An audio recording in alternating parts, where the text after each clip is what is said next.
Hapa ni Uvira, mpenzi mtazamaji wa Uvira Kwetu.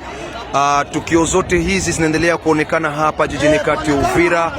Ni wakina mama, vijana wa Uvira, wa baba wa Uvira, vijana wengi ambao leo wameamua kabisa kuingia barabarani na kufanya maandamano kwa kuendelea kumpinga ambaye ni Jemadari Gathita. Kama unavyoona hapa, mpenzi mtazamaji wa Uvira Kwetu, na kuonesha ya kwamba jiji la Uvira saa hizi watu ni wengi, vijana ni wengi, wakiendelea kabisa kumkataa katu ambaye ni Jemadari Gathita ambaye amewekwa hapa jijini kati Uvira kwa kufanya kazi. Waandamanaji wako wengi wakiendelea kabisa kumpinga. Nitakujuza ya kwamba tayari ni siku 7 sasa Uvira hakuna kazi yoyote, na leo tariki 8 mwezi wa kenda wameamua kabisa kuingia barabarani na kuonesha hasira kali kwa kuendelea kumkataa Jemadari Gathita.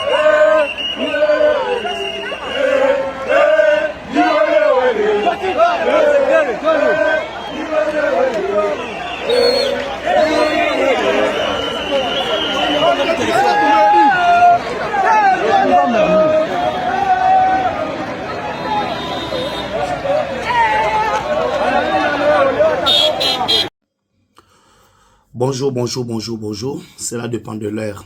Il y a Oibozo Libakou et Rolanda Bisso na BM Télévision qui est votre chaîne.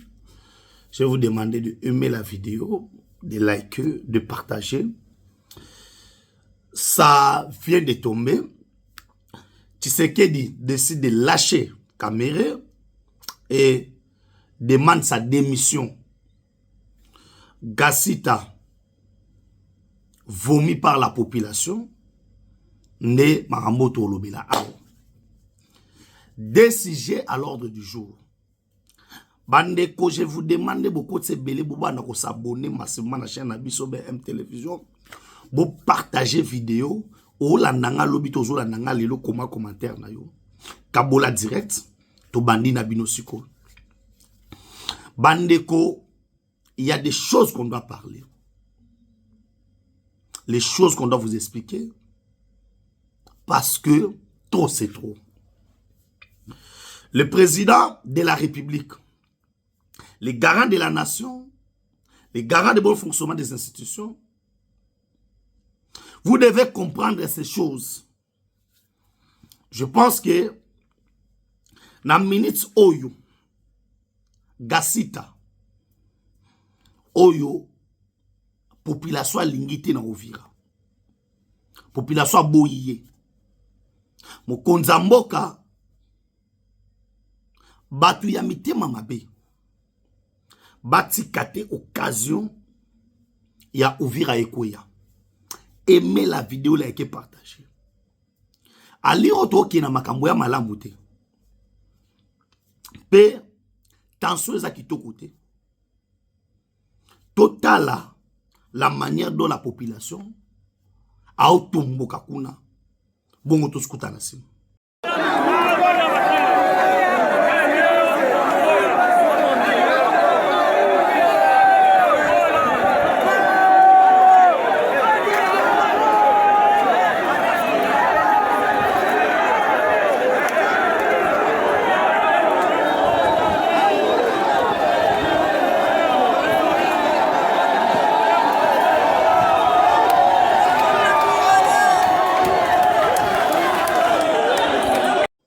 Et binomoko bomoni, la population n'est pas d'accord.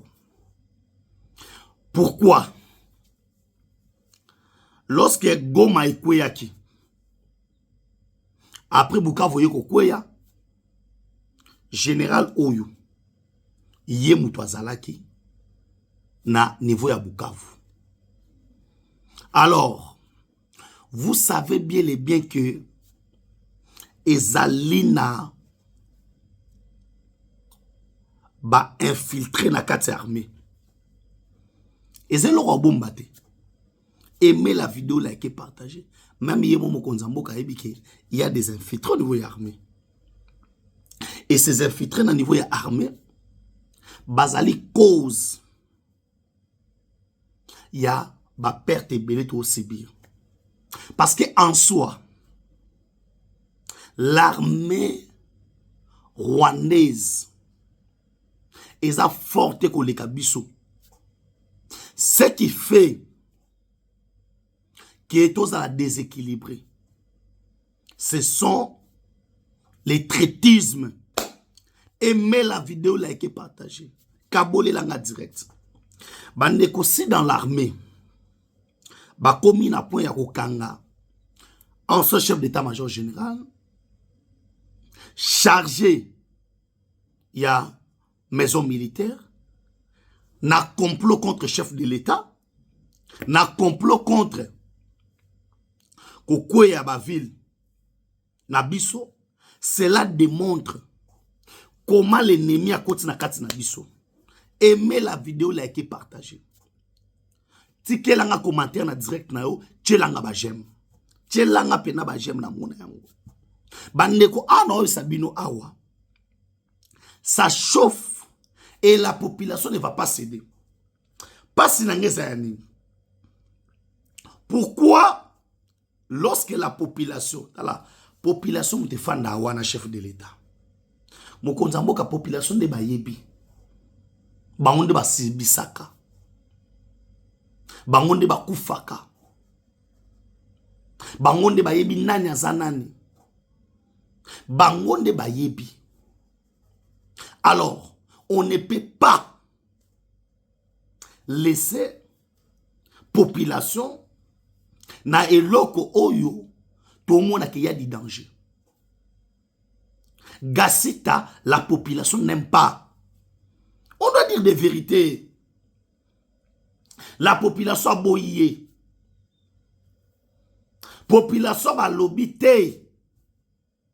Fachi Beton, Tinda Mutumosusu. Chargé des opérations de renseignement.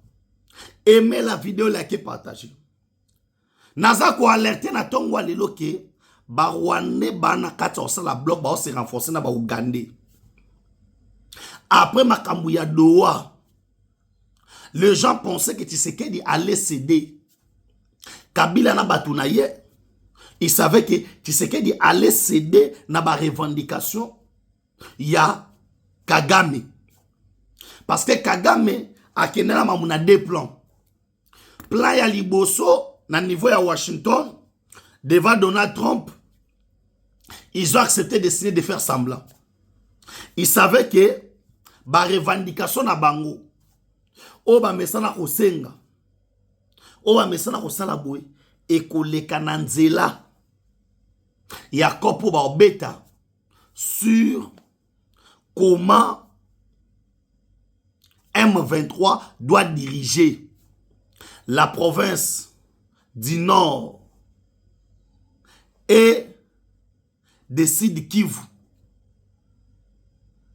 Alors, comme le M23 doit diriger la province du Nord et de Sud Kivu, automatiquement, ce que vous devez savoir, et ils avaient déjà prévu comment Baokabola et que Baoko qui s'appelle la balkanisation. Aimez la vidéo, likez-moi la vidéo, parce que l'air est très grave. Tigoma, Nabukavu et Tombaki, je vous répète, chaque jour, et Tikala jamais qu'au tomber sur champ de bataille to Bundi. Par contre, et tomba na auto bengi calcul moko ya salité où les ennemis de la République avaient comme objectif de chercher comment déstabiliser et avoir le contrôle. Il y a armée na biso et en déstabilisant. Alors, le problème na bango, c'était de déstabiliser armée na biso. Les Rwanda bandait ko répéter yango. Rwanda bandait ko répéter. Pe Rwanda bandait ko loba. Boutou pe moi. Que je suis capable. Yangai ko déstabiliser Tshisekedi. En tout et pour tout. On s'est demandé comment les Rwandais comptaient y faire. Or, il avait déjà ces éléments. La population n'aurait pas sabino awa. Batombo ki bali koyo kate. Balobi Gasi Tawane faut alongwa. Il faut alongwa. Et la population a Uvira. Bazali prêt. Yake e mata ekita. Bango balinga te. Alors, ce que moi je crains c'est quoi? Ce qui va parvenir qu'au opposé population na oto bengi armée na biso to kotika champ libre na ba M23 qui veulent occupation ya Uvira. Dès que bazo Uvira, ils auront cette capacité ya kokota pe ko déstabiliser. Grand Katanga, Kisangani et consort. Aimez la vidéo, likez, partagez. Aimez vraiment la vidéo. Lorsqu'on est en train de parler ici, il faut boyer baquer na niveau ya doa to solution. Alors, qu'est-ce que le rebelle veut faire? Aimez la vidéo, likez, partagez. Kagame pensait que après Koko ya Nord, na Sud Kivu, Goma na Bukavu, lui Kagame, il pense que Tshisekedi va céder na makambo ya Oluba. Mais à notre grande surprise, aimez la vidéo, likez, partagez. Cette population a vécu comment Goma Koyaki, comment Bukavu Koyaki. Et ils ont peur. Naba officier oyo, bango baza ko estimer que bazana tendance mo na Rwanda. Bazo banga que Batouana so ba iso na mboka na biso, ils risqueront ya ko trahir biso. Alors, ces gens-là, ils ont raison, oui. Parce que bangonde mutu bafanda kawana. Na yoka balobi soki ngando ayebi soki ngubu azobela ndimila yi po bango bafanda kana mai. C'est la population. Neba mona kama mundenge lekaka. Bandeko en soi. Ndetwa na bino boye. Et Sengeli boye bake jamais les Rwandais sa Goma, sa Bukavu, sans traitisme. S'il n'y avait pas de traîtres, ba ville nge koyate. Ba ville wani koya kosa ba traître. On doit se dire des vérités. Mokonza mboka fungola miso. Na lani sultani Makenga. Makenga oloba bien que awa tozana bino. L'objectif na biso ezali to atteindre. Objectif ezali to atteindre. Grand Katanga na Kisangani. Aimez la vidéo, likez, partagez. Pour na mit oyo bisika to kabila kei a tenté kokota kota na Tshisekedi facha boy. Kabila Bengi a plusieurs numéros pour adjoindre le chef de l'État et Simbité. Plan Bazaki non ya Brazzaville et Marcheté. Alors, Kabila se voit qu'il faut servir politique nanga. Alors, pour Essalama bien, on doit contrer Tshisekedi na avancé. Il y a rébellion terroriste, il y a M23, il y a Rwandais. Vous savez que lorsqu'il y a progression tout consort, on peut changer, on peut faire ceci. Alors, on doit se dire des vérités. Nakatsa ba vérité, il faut toyeba. Soki nani nemutu a sungaka chef de l'État. Nakatsa ba nomination, oyo, les Congolais voient qu'il y a des traîtres. Aimez la vidéo, likez pas, Kabole langa direct. Les gens qui n'expliquent bino. Parce que on a constaté, to regretté, il y a déjà 12 000 morts. Oh, on a Kabila baboumi bato. 12 000. 12 000 morts. Na 12 000 morts. Attends, moutoumou, quand t'as sa famille biologique à chef de l'État. 7 sont des Congolais. Mais au Monique, on est en train de tuer des pauvres et innocents pour satisfaire des besoins égoïstes politiques. Alors, nous n'allons pas cesser. Nous n'allons pas aussi laisser les ennemis à Congo va profiter de la trouble. Aimez la vidéo, likez, partagez. Pourquoi j'ai dit ça? Bon, ça,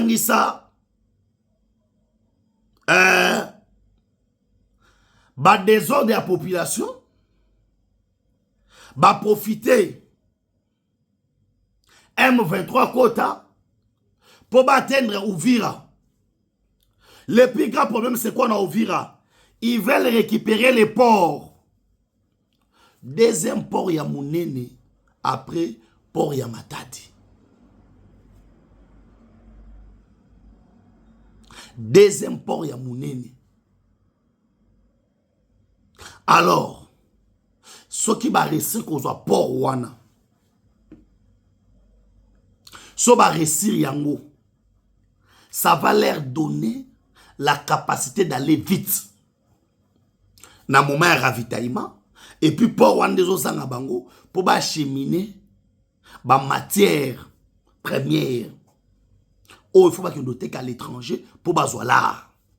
Alors, Uvira est allé très très capital. Mokonza moka fongola miso Fachi. Fachi fongola miso kolanda bao banguna wanate. Ces gens-là sont des mauvais. Nanga, ils ont y a tué 12 000 personnes. 12 000. Quand je te dis, quand on dit 12 000, c'est 12 000 qui ont laissé leur vie à cause des intérêts égoïstes de l'ennemi qui est le Rwanda. Vous servez les Rwandais dans le plateau. Alors, on connaît très bien quels sont les objectifs au bateau va poursuivre. Avoir des terres chez nous. Nakena Makambwami Balé, dossier à Vital Kamerhe. Bandeko, on doit séduire des vérités. Oyo même si on peut sabato passer, on doit se le dire. Le président Tshisekedi Azali phénomène. Lelo Ayambi à ces réunions, il y a un chef de l'institution. Dans cette réunion, un chef de l'institution, il y a numéro 1, il y a pouvoir judiciaire. Comme l'État, il y a numéro 1, exécutif. qui est Maman Judith, Baké n'a pas présent de chambres, Samalou Konde, na Vital Kamerhe. Bande Kobo Kasko les dessous des cartes. Aimez la vidéo, likez, partagez. Lorsque Gomana Bukavu Kouye, ce qui vidéo est abouti la ngayango, mais ezate. Bon, la vidéo à mon côté. Oyo, Vital Kamerhe, a sali message. Il y a compassion. Message. Pour na bandeko oyo, baza censé qu'on a lecteur na ye. A sali en côté. Or, ce qui te voyait banzete na nzete, na mbuma na yango, on va vite comprendre. Vital Kamerhe est resté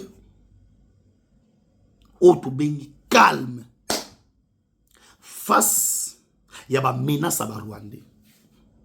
Ne moi tout ninga lobi, c'est quoi au juste?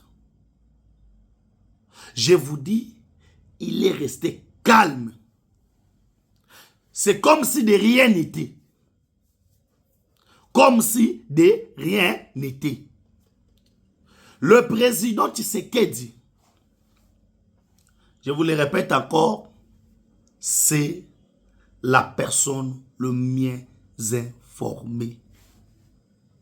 C'est la personne le mieux informée. Yena yebaka. Aimez la vidéo, likez, partagez. Ah, ya bozo aimez. Bon, s'abonner pour la chaîne, tu atteindre 60 000 abonnés. Il nous reste seulement 300 personnes pour atteindre 60 000 abonnés. Et puis, à la fin de l'année, tu as 100 000 abonnés. Grâce à la million de Tokomango. Alors, VK, c'est un félin politique. C'est quelqu'un dont il sait jouer avec les psychologies à bateau. Il n'a rien parlé. Tiba attaqué biso na est, Tiba salibo, il n'y a rien parlé. Alors, le long n'a rien à l'institution. Le président n'était pas là pour soutenir Kamerhe. C'est faux. Le président a compris son système. Et le président lui a bien dit, dans sa réunion, que tu dois suivre la voie. Il y a la majorité. Si on veut plus de toi, tu dois démissionner. Aimez la vidéo, likez, partagez. Or, Kamerhe a dit que ce cas démissionné, na poste wana ya péchoir, ya Assemblée nationale, après Mikouba Okangaye. Aimez la vidéo, likez, partagez. La loyauté, la politique, c'est un élément très très important. Aimez la vidéo, likez, partagez. Pourquoi? Na moment obiso, to fandaki awa to mitu na boy. On a refusé. Il y a un certain tabou meki ne peut pas nous appeler nous les Congolais. Ko beng sa institution na biso et qui ndeko fanda ya ba do sens soma mwa Congo. Kamerhe qui n'a déjà Afrique du Sud. Aimez la vidéo na fungola ce qu'on tek. Pour ba commentaire na bino ba ndio mata. Bo matsa ba j'aime na bino bo matsa ba commentaire. Bo tchelanga ba j'aime ba commentaire na bino za la ebele. Bo liker bo partager. Ya pesa nga mbote na direct nga pe na peso mbote. Makambo siko ebandi.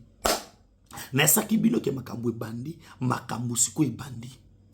J'ai toujours dit aux gens, la politique, il faut avoir des nerfs solides.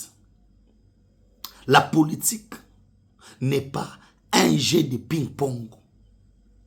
Mais la politique, c'est stratège. La politique demeure et reste un jeu très risquant. Pourquoi la lobby bongo? Kamerhe qui déjà Afrique du Sud.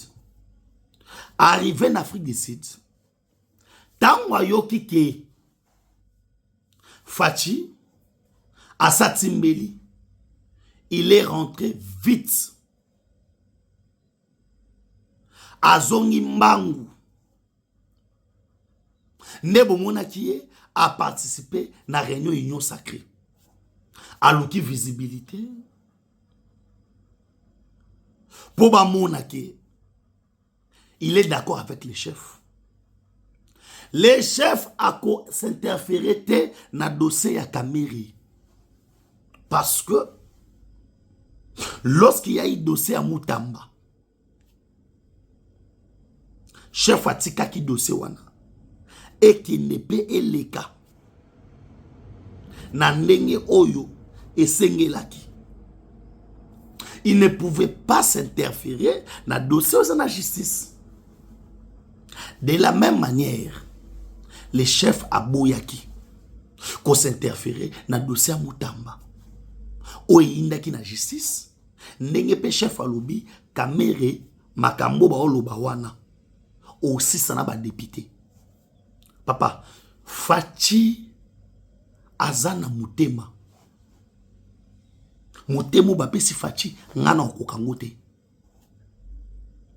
Il est capable il y a enfant dans bato baza ennemi na ye. Mayebi.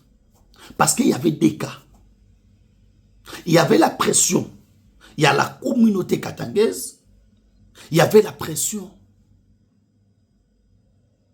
Sir Samalukonde. Et il y avait la main tendue. Il y a Kabila et pas à Kameri. Kameri a préféré la main tendue. Soyo qui m'a déclaration na ye. Sir pouvoir na biso. Si Mamundenge Salema, vous allez comprendre l'homme. Ngana bisabatu toujours que l'homme de Kameri a des stratégies sales contre la République. Et le président l'a compris. Le président dit clair. La force reste à la loi. Parce que le président Yebike, après Makambo Oyo, c'est la justice qui l'attend. Aimez la vidéo, il a été partagée. Alors, Ndenge Kamera Bimaki, Azaki sûr que Aozong a souté. Azaki sûr que calcul Azanango, il y a qu'à déstabiliser Congo. Personne n'allait savoir. Ngana sa na batu toujours que ndenge toza awa. Les gens peuvent penser que bana ba stratégie nyonso. Or, ils oublient que le président Tshisekedi est la personne le mieux informée. Bref, Bako Sabinoté, aimez la vidéo, likez, partagez. Rencontre Kamerina, chef de l'État. Le chef a été clair avec lui. Le chef a été clair. Il ne jouera pas d'un statut spécial. On ne les fera pas monter d'un cran. C'est comme si il est super intelligent que tous les Congolais. Mais il sera déstabilisé. Parce que on ne joue pas avec les pouvoirs. Vous voyez notre pouvoir ici. Le pouvoir est sacré. Comme étant ce pouvoir est sacré. Personne, je dis bien personne, à Koko, il y a pas déstabiliser Bissou. Aimez la vidéo, likez, partagez. On a vu un Vital Kamerhe discuter na général Charlie Luboya Kachama. Il y a Ituri. Il a joué rôle à gouverneur. Les gars bandi ko alerté Bissou. Alors bien Bissou Bokeba parce que il y a des députés dont il a cité même les noms Quel risque? Oazouaki. Il a cité les noms de ces gens-là. Et le général a lobby clair. Ces gens ici, baobundisa biso, bangonde bazali ba sponsor. Il y a des groupes armés. Bangonde baza ba sponsor. Bangonde ba pesa kambongo. Pour na liwa ya ba Congolais. C'était quelque chose au biso il fallait se soulever. Mais notre grande surprise, tout le monde a président de l'Assemblée nationale. Vital Kamerhe, Kotomboka. Akoma Atomboka. Aboya Yango. Mais comment il est dans la province? Comment lui, qui dirige, qui connaît les problèmes, qui sait, avec des preuves à l'appui, Veka Aluka, Akoma, avocat Batouana. Mon avis, le même Vital Kamerhe, face à l'agression rwandaise avant Nakimia, face à Chit, il y a Nord, Nasi de Kivu, avant Nakimia, Bandeko, Naoki Mutumoko Lobi, Bako yina po na nini? Toko yina Kamerhe po na nini?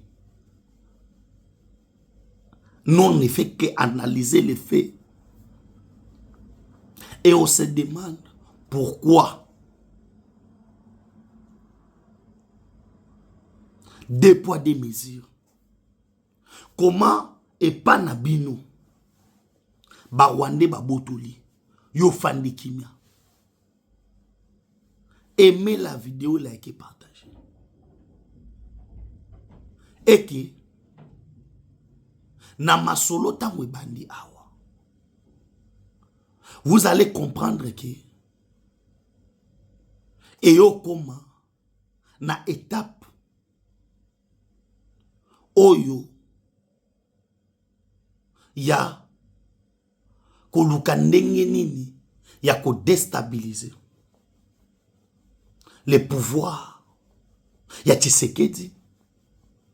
Il y a eu beaucoup de gens. Et parmi ces gens, il y a les gens qui étaient dans l'institution. Aimez la vidéo, likez, partagez. Na yoka corne nanga. Na mona. Alobi na kata présidium. Il y a union sacrée. Ana Batunaï. Corne nanga. Aloba yango clair. Et aujourd'hui, comment les positions d'un collaborateur et chef, Yamoukete, d'un animateur, d'un si grand institution,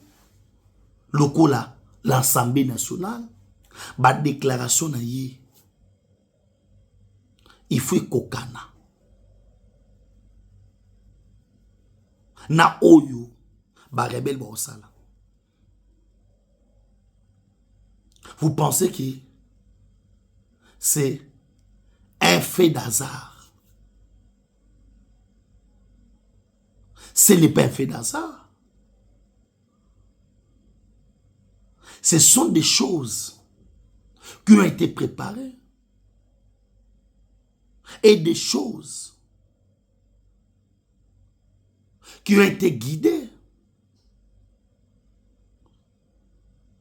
et faites pour chercher comment déstabiliser notre pouvoir et comment mettre fin à régime Afachi. Parce que Kamerhe selon Yatonditi, il pensait qu'il sera le dauphin de Tshisekedi. Et puis de deux, selon lui, 2023, il ferait bâtir qu'il aille. Alors, élément à mi-balé. Le président a rejeté en bloc. C'est commission où le président il faut en place. Parce que vous le savez très bien que tout matato kita. Les dialogues qui doivent être convoqués par le président Tshisekedi n'est pas les dialogues ou la 5O. Et c'est baozela. Et c'est na 5O, baozela dialogue mususu. Et c'est na 5O, baozela dialogue ou to fait na kabila, to fait na nanga. Ne dialogue oyo Kamere azaliko zela ete salima. Or que dialogue oya biso c'est au vanda autour ya ba Congolais. Pas avec des Rwandais qui vont gérer notre pays comme fait d'hasard. Et ces Rwandais qui vont diriger notre pays. Baya, toujours avec les mêmes justifications, avec les mêmes revendications, il y a ba accordé mon terre na RDC. Voilà un peu. Mokonzamboka na Kamere, le chef d'État était catégorique. Son sort est scellé. Parce que le président a compris le jeu. Le président comprend le jeu naïe. Ah! Mutoyo. Son article lié mboka. Bandebo aimez la vidéo s'il vous plaît. Boza moké en ligne, bo aimer vidéo, bo liker, bo partager. Bo s'abonner na chaîne na biso. You know s'abonner te. O s'abonner. Senga pe na bandeko. Ba s'abonner. Et ça très très important. Nabino. To sala yango. La guerre à l'est, ils allaient guerre moko yaba ennemi. Et cette guerre, où ils a guerre yaba ennemi, ils ont même abisso vers ce qu'on appelle la shit. Aimez la vidéo, likez, partagez. Et Makamusiko ebandi. Na esaki na batuke ti bomona ba Rwandais ba osaba plan na bangwana ke bana batu na bango dans l'interne, bana batu na bango awa na Congo, bana batu na bango boy toyeba sikoyo. Et le président a lâché. Le président lui a demandé ye asala nyonso esengeli parce que lui ne va pas s'interférer. Tu sais qu'il y a Sandinde. C'est qu'il y a un phénomène. L'enfant fera mieux que son père. Vous pensez que Papa Tshisekedi, Fachi Nenga Zaliboui, il ne connaît pas les paroles de son père. Non, soyons sérieux quand même. Soyons sérieux. Papa Tshisekedi a l'oba clair. Vital Kamerhe, Aza Kameleon. Ça, c'est Papa Tshisekedi. Vous pensez que ces paroles-là, ce qui biso, ba Benjamin, to ebiango, to beta masolo awana TV, vous pensez que Fachi a ebiango te? Fachi connaît. Et Fachi doit faire semblant. C'est comme si de rien n'était. Mais Fachi a yebike, awa, et loko, et zali awa. Que ezali makambo ya koluka ndenge nini ya ko déstabiliser mboka na biso po makambo etambola malamu te. Alors, qui est derrière? Parce que au moni lelo ba vérité photo lo bana yango. Bakangi Mutamba awa. Mutamba soki banomaka ye na autobengi gouvernement. C'était parce qu'il était un membre de l'opposition. Alors, à notre grande surprise, Mutamba Oazaki, membre de l'opposition, Mutamba na mamomani ya pasi opposition fandi kimia. Mais comment na dossier à Kamere? Lui qui est pas membre de l'opposition. Ezali ba opposant ne ba otelemia. Pour na dossier Kamere, botikaye, bosalaboy, bosalaboy, bosalaboy. Bande kosane de trop. On a vite compris. Oh, chef Wazanaï, chef Ouapazanaï. Le chef a compris. Le chef est la personne le mieux informée. Somme boka sonde que non, chef Nengazabo ayebite, chef ayebi. Nani azana pembe naï. Et le chef connaît très bien qui est Moutouboui, un objectif boui, plan naïzabou, chef ayebi. Bon aimer la vidéo, bon liker, bon aimer vraiment vidéo, bon tu l'as j'aime bien. Bon liker et puis bon qui ne s'abonner à la chaîne. Non ça moi Jackie Nala. Alors, na mona Jackie Nala sali a commis lettre. Tout bien en lettre testament, lettre Bouenaboye. Il a parlé Bouenaboye. Bande que vous voulez jouer avec le gens dans ce pays ou bien quoi? Santé au Jackie Nala zanango na prison. Na tango ya Kabila qui pouvait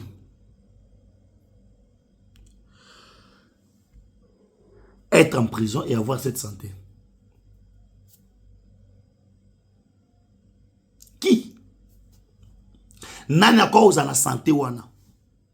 Vous comprenez que Jackie Nala wana, ils ont profité de l'occasion pour Baluka Babimisa régime au Mabé. Voilà. Le président Tshisekedi a okangisa ba Congolais ba na ba prison na ba condition boina bondo. Or en réalité vous savez de quoi dont il est arrêté. Ce n'est pas le président de Moutakangisa. Il a dit salir ba service na biso ya mboka avec des fausses allégations. Arrivé maintenant, na moment oyo, babengi se balobino, messieurs, nous avons besoin de preuves. Ya makambo to lobi wana, e ko yinda. Nebo mona akangama. Akangama, ni parce que Fachali Ngakete, ni parce qu'il a critiqué le pays, pas parce qu'il a critiqué le régime, parce qu'il y a tant de personnes qui se lèvent un bout de un matin comme ça, qui met sa caméra et commence à dur, à finga. Bazebele, oyo, bafandi boy, abandi ko finga mokonza mboka. O mituna, oyo pena ndenga zali boy, soki bakangi ye les gens vont dire encore quoi? Et malgré ça, le président Atika, alors Jackie Nala représente quoi? Azali na poids politique ni ana makoki nini oyo ye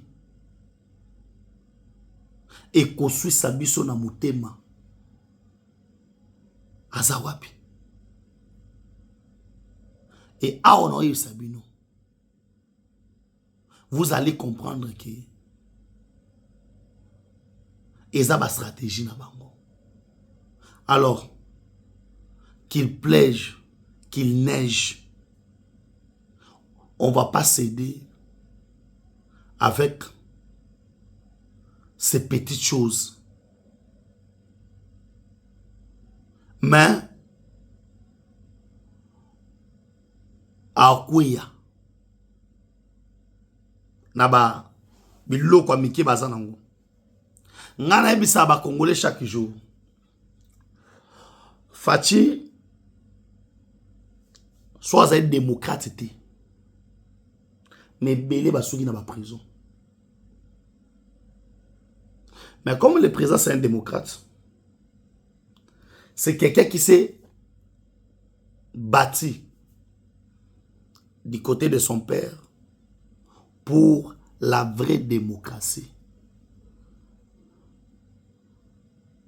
C'est pourquoi au moins na batwana muswa samakele ba oloba pour na loger bo ba oloba te. Mais tema président a démocrate ne batikela ba loba bo kaboli la nga direct bo aimer vidéo so pa mbate bele bakenda ba prison sala ba testament na yo sala stoko ko sala etali bisote. Tu n'es pas un prisonnier politique, c'est faux. Depuis Facha du pouvoir, il n'y a pas de prisonnier politique. Merci beaucoup Olanda Kibiso. Vous s'abonner massivement à la chaîne Abiso, vous liker et vous partager. Tout côté na bangongo ezali koya.